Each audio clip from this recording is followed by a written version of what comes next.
जाने के लिए मैं तो सब में लगता है कि मैं सबसे छोटा भाई हूँ और आप सभी को देखकर मैं सच में बोल रहा हूँ दिल से बहुत बहुत धन्यवाद। क्योंकि छोटा सा मरीज का क्लब छोटे से गांव से महानवा डोल जैसे गांव से जो चारों तरफ से नदियों से घिरा हुआ है, फिर भी उस गांव से आता है और पूरे बिहार पूरे देश में दिलों में बस जाता है। ऐसा कुछ न कुछ जरूर किया होगा ताकि दिलों में सबके राज कर रहा है। हर गरीब, हर मजदूर, मैं एक चीज़ बोल रहा हूँ, मजदूर जो मजबूर है वही आज मजदूर है। उसी की आवाज़ मेरा भाई हर जगह जाके और कंपेयर करता है कि हमारे बिहार में क्यों नहीं विकास हो पा रहा है, हमारे बिहार में क्यों नहीं रोजगार मिल पा रहा है, आखिर ये बिहारी दूसरे राज्यों में क्यों रोजगार ले लेते हैं और वही बिहार में रोजगार क्यों नहीं मिल पाता है। यही बात को लेकर चला और धीरे धीरे पूरे बिहार की नाकामियों को दिखाता गया और कुछ लोगों की आंखों में चुभ गई और आज वो जेल में है। लेकिन कोई बात नहीं है, अब ठान ही लिया है कि एक बिहार को एक सही मार्ग से लाना, समृद्ध बिहार लाना। जो 1992 से पहले जो टॉप 5 राज्य आती थी वैसी राज्य को बनाना। तो चलो, परिवार भी तुम्हारे साथ है और पूरे बिहार के लोग भी तुम्हारे साथ हैं। सबसे पहले मैं धन्यवाद देना चाहता हूँ संदीप पारी जी का, चंद्रवंशी जी का, अंटू भैया का, प्रिंस जी का, जो अगर मेरे ना रहने से भी इतने अच्छे से सारे मेंटेन किए और इतने लोगों को संबोधन किए और हम पुलिस की आवाज़ों को दूर दूर तक पहुँचाने की कोशिश की है। इन लोगों को फिर से दिल से बहुत बहुत धन्यवाद है आपके। मैं तो ये नहीं बोल सकता हूँ कि आप मेरे माँ के कौन से पैदा हुए नहीं हुए हो, उससे भी हुए हो, लेकिन हाँ, तुम एक सच्चे भाई और सच्चे अभिभावक के रूप में आप भी हो, कल भी हो, हमेशा रहोगे। आपका कर्जदार हमेशा मनीष कश्यप और उसका परिवार हमेशा रहेगा। अब आते हैं मनीष कश्यप पे। देखिए, मीडिया में सारे लोगों ने दिखाया, सबसे लास्ट में मनीष कश्यप ने दिखाया कि बिहार के मजदूर तकलीफ में है, लेकिन किसी पे कोई कार्रवाई नहीं होती है, सिर्फ मनीष पे कार्रवाई होती है। आप लोग भी अपने ऊपर दिल पे हाथ रख के ऊपर सोचो। बहुत सारे नेता लोग ट्वीट किए, आरजेडी से लेके लोजपा से लेके पप्पू यादव जी से लेकर सब ट्वीट किया। यहाँ तक चिराग पासवान जी ने वहाँ पे जाकर प्रेस कॉन्फ्रेंस भी किया। बहुत सारे ऐसे नेताओं ने बोला, लेकिन किसी पे कार्रवाई नहीं होती है, सिर्फ इकलौता कार्रवाई होती है मनीष कश्यप। अगर मैं मानता हूँ कि अगर मनीष दोषी था तो सारे पे कार्रवाई करना चाहिए था। जो लास्ट में दिखाता है उस पर कार्रवाई होती है, जो पहले दिखाता है उसमें कुछ भी नहीं होती है। चलो मान लेता हूँ निकल खबर है, फिर भी हर जगह क्यों बिहारी एक गाली समान बन गई है।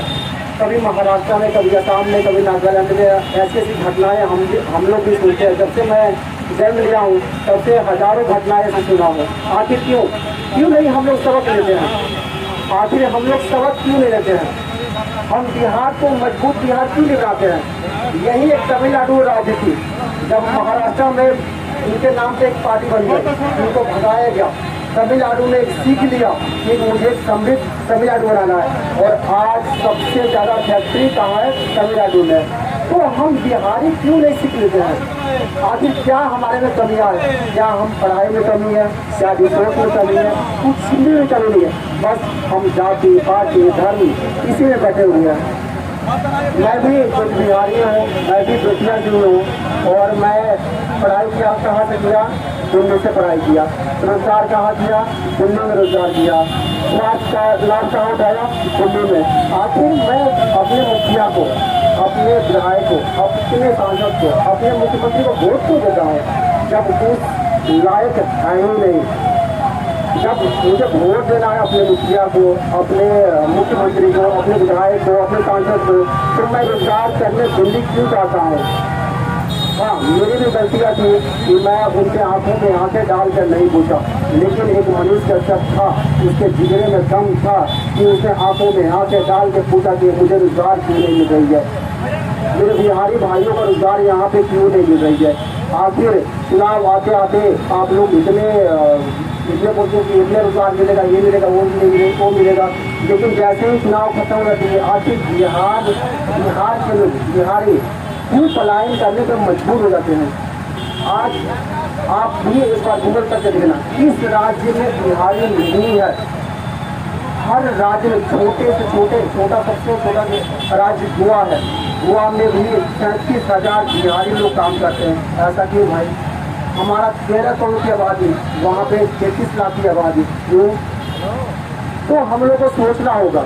हम लोग सबसे पहले जाति पार्टी धर्म को छोड़ के एक समृद्ध बिहार को बनाने की कोशिश करना होगा। चलिए, अब तो इस लायक बोले ना कि मैं भी नहीं, क्योंकि मैंने भी कभी इसकी आवाज़ नहीं उठाया, लेकिन जब परिवार में पड़ी तो मुझे भी आना पड़ा, मुझे भी दुख लगा।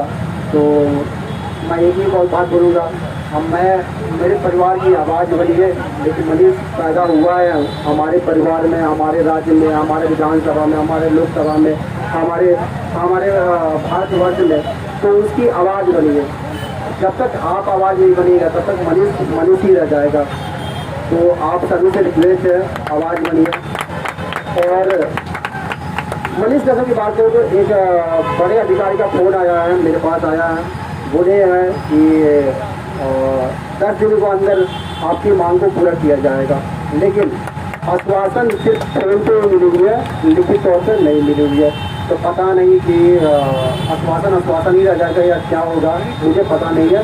लेकिन इतना आश्वासन मिली है कि 10 दिनों के अंदर में मनीष कश्यप की जो दिक्कत हो रही है उसको पूरा किया जाएगा। और मेरी माँ को आपने देखा ही होगा कि हाँ, राज्यपाल से मिलने गए थे और उन्होंने त्वरित रूप से राज्यपाल जी ने मेरे आश्वासन को माना और आगे फॉरवर्ड भी किया है, और उन्होंने कार्रवाई करते हुए हमारे निमंत्रण को मानते हुए और उसने आगे कार्रवाई भी की है। तो ये भी मैं चाह रहा हूँ कि आप सभी मेरे भाई हैं, सभी आप बड़े भाई होंगे, चाचा होंगे, पापा होंगे, माँ होंगे, आंटी होंगी, तो आप लोग के समक्ष इस चीज़ को बताना बहुत ज़रूरी था, इसलिए हम आपको सामने आपको बताएं। बहुत बहुत धन्यवाद।